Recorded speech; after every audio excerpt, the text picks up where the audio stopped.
the job he's doing, Trump on Bush, on his job as CEO. I would like to see our president get us out of the war, because the war is a total catastrophe. I would like to see President Bush get us out of Iraq, which is a total mess, a total catastrophe, and it's not going to get any better. It's only going to get worse. It's a mess. Let's critique Bush as a CEO. Okay, right now, you're brought in as a consultant. He is the CEO of the largest corporation in the world, America. Let's kind of dissect him as a CEO. Tell me where he's gone wrong as a CEO. Tell me where he's gone right as a CEO. Well, I don't think he surrounds himself with good people. If you look at his people, Rumsfeld is a total disaster. The war that he's gotten us into is, if you look at Saddam Hussein, he killed terrorists. I'm not saying he was an angel, but this guy killed terrorists. Now Iraq is a breeding ground for terrorists. That's where everybody goes to learn all of the problems. Iran's not looking over their shoulder. And we have North Korea. We have all these problems, and we're boggled down in Iraq over a war where they have, M1 rifles all pointed at our people. But they never had weapons of mass destruction. I say this, he has been not good on the war. Okay, well, I want to go back to the CEO. So doesn't surround himself with good people. Rumsfeld disaster. Condoleezza Rice is a very nice woman. Okay. But when she walks in, she hasn't solved any problems. She hasn't solved any problems. When she gets off a plane, she goes to a meeting, she leaves, and nothing happens. Do you think that's good?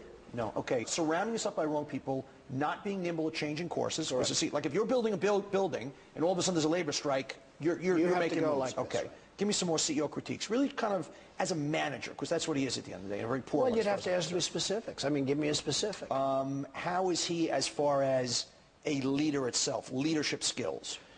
Well, the country is not exactly behind him. We don't have a country that's, thrilled with his leadership. I've never seen such divisiveness. I have a friend who's a very great politician, very well-known politician, and he's been in Congress for years. And he said, I've never seen it. We've always been friends. He's a Democrat. He goes out with the Republicans for years and years. He said, now there's hatred. There's hatred. In other words, they could argue on the floor and then... Internal and, of course, around the world. Donnie, they could argue on the floor and then go out and they could have dinner together.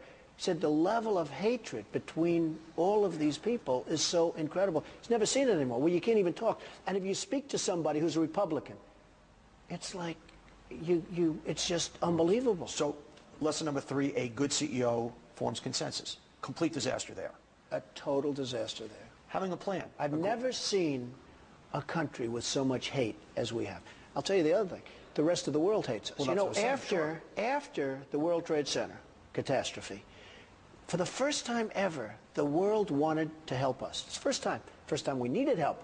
But for the first time, we could have been the most popular nation ever, and we blew the opportunity. Great CEO. Blew the opportunity. Great CEO has a plan. Excuse me, the world hates us. You go to England. I mean, that poor guy, he's gone because he followed Bush. But you go to England, the English hate us. A lot of us come from England. We come from these different countries. Other countries hate the Americans. There was no reason for that. We could have had it be just the opposite. Okay, I want to ask you, I asked, because my theory is the greatest business mind should be running the world. I asked Ted Turner this question, he didn't have an answer. So I'm going to ask you, businessman right now, because everybody, even the Democrats are saying it's a mess, nobody has a plan. You are Mr. Ambassador, fix Iraq right now. Give me the 18-month plan. Well, what you have to do is get out of Iraq. You can do it nicely, you can do it slowly, that's you can vague. do it rapidly. What do we do? I'm putting you in charge. Is it 90 days? Is it troops out tomorrow? Is it a year? Do we set up a different kind of... What happens? You're in charge. I would announce that we have been victorious in Iraq and all the troops are coming home. And let those people have their civil war. And by the way, no matter if we stay or if we leave, the most vicious person that you've ever seen, Saddam Hussein is going to be like a nice guy compared to the one who's taken over Iraq.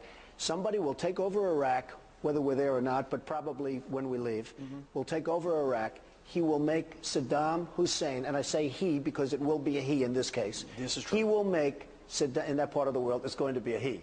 Now, we have a bigger story if it was a she. Right. But he will make Saddam Hussein look like a baby. As a CEO, I'm going to give you a fact that's going to make your skin crawl. Congress just passed a bill or legislation authorizing $20 million for an Iraq victory celebration to spend when we bring everybody else and we celebrate? Somebody puts that in front of you. You're the CEO now. You're George Bush. Somebody has just approved $20 million of taxpayer money. Don't laugh. It may not be the worst idea. I'd like to have it. I just said, announce victory, get them home. Let's spend that $20 million. Okay, so just let's say victory, tremendous. Have a big thing in the streets. Then get out real fast before you get shot. Let's get home. You know what I hate? Trump hype. You would handle it with the Trump hype. Look, here's what I hate. Iraq has one of the biggest oil supplies in the world. Okay, one of the biggest. I mean, just like this incredible. We don't take the oil. What are we doing? We're spending $900 billion. We can't fix up New Orleans. We can't fix up our own country. We have weak educational system. We're spending $900 million. And a friend of mine whose son was just wounded, badly wounded in Iraq, the son came home, said, Dad, they hate us over there. They hate us over there. Now, how do you, I mean, the people that like us hate us. Those are the good ones. Then you have the double hate, where they want to just shoot us. But how do you solve that problem? You've got to get out of Iraq. So when you tell me $20 million for a victory celebration, I think that's sort of along the Trump line. It's the Trump hype solution. It's very, very interesting. Okay, Donald, stick around.